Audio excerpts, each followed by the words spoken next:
नमस्कार मित्रांनो, तुम्हा सगळ्यांचं पुन्हा एकदा माझ्या यूट्यूब चॅनलवर मी मनापासून स्वागत करते. आजच्या व्हिडिओमध्ये आपण इयत्ता 7वीची विषय मराठीचा द्वितीय घटक चाचणीचा पेपर पाहतोय. मित्रांनो, हा सराव पेपर आहे. येणाऱ्या परीक्षेच्या दृष्टीने आपण सराव करून घेत आहोत. त्यामुळे व्हिडिओ काळजीपूर्वक बघा, शेवटपर्यंत बघा, प्रश्नांच्या उत्तरांचा नीट अभ्यास करा. चला तर मग वेळ न वाया घालवता व्हिडिओला सुरुवात करूया. बघूया पहिला प्रश्न 1 खालील जोड्या जुळवा. बघा, आपल्याला 2 गट दिलेले आहेत, त्याच्या आपल्याला जोड्या जुळवायच्या आहेत. चला तर मग जुळवूया. पहिलं आहे मित्रांनो, पाहाष्य सोडवणे, त्याचं पर्याय येईल किंवा त्याची जोडी येईल बंधनातून मुक्त होणे. दुसरं आहे एका धरणे, त्याची जोडी येईल हट्ट करणे. तिसरं आहे खो देणे, त्याचं उत्तर येईल मित्रांनो नकार देणे. वळूया पुढच्या प्रश्नाकडे. पुढचा प्रश्न आहे अधोरेखित शब्दांसाठी समानार्थी शब्द लिहा. मग आपल्याला वाक्य असं दिलं आहे, पाय असावे जमिनीवरती कवेत अंबर घेताना. तर अंबरचा समानार्थी शब्द होईल आकाश. म्हणजे तुम्ही असं पण म्हणू शकता, पाय असावे जमिनीवरती कवेत आकाश घेताना. दुसरं आहे मोर हा आपला राष्ट्रीय पक्षी आहे. तर मोरला समानार्थी शब्द आहे मित्रांनो मयूर. तिसरं आहे इंग्रजी शब्दांसाठी वापरले जाणारे मराठी शब्द. तर ऑफिसला म्हणतात कार्यालय, तर ऑपरेशन म्हणजे मराठीत म्हणतात शस्त्रक्रिया. तिसरं आहे विरुद्धार्थी शब्द लिहा. पहिला आहे अपमान, त्याचं उत्तर येईल मित्रांनो मान. दुसरं आहे निष्पापच्या विरुद्ध येईल पापी.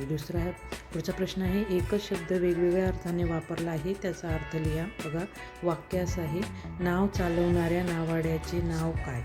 तर बघा, नावाचे 2 वेगवेगळे अर्थ होतात मित्रांनो. एक म्हणजे आपलं स्वतःचं नाव किंवा नाम, दुसरं होतं होडी. बघा, पुढचा प्रश्न आहे मान झुकवून थोरा मोठ्यांना मान द्यावा. तर मानचे 2 वेगवेगळे अर्थ होतात मित्रांनो. मान म्हणजे सन्मान आणि दुसरं होईल शरीराचा अवयव. प्रश्न 2 खालील प्रश्नांची उत्तरे लिहा.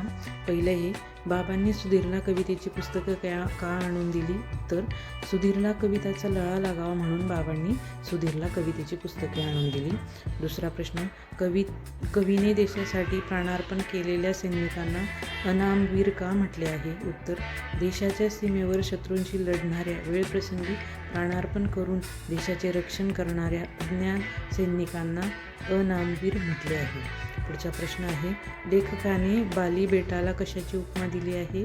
उत्तर लेखकाने बाली बेटाला कंठ्यातील कंठमणी ही उपमा दिली आहे. पुढचा प्रश्न 3 खालील शब्दांचा वाक्यात उपयोग करा. बघा, चौघडा, त्याचं उत्तर येईल मित्रांनो ताईच्या लग्नात सनई चौघडा वाजत होत्या. आणि दुसरं लग्नप्रसंगी चौघडा वाजवला जातो. त्याच्यातला दुसरा शब्द आहे अनाथ. तर बघा, त्याचं वाक्यात उपयोग सिंधुताई सपकाळ या अनाथ मुलांची माय होत्या.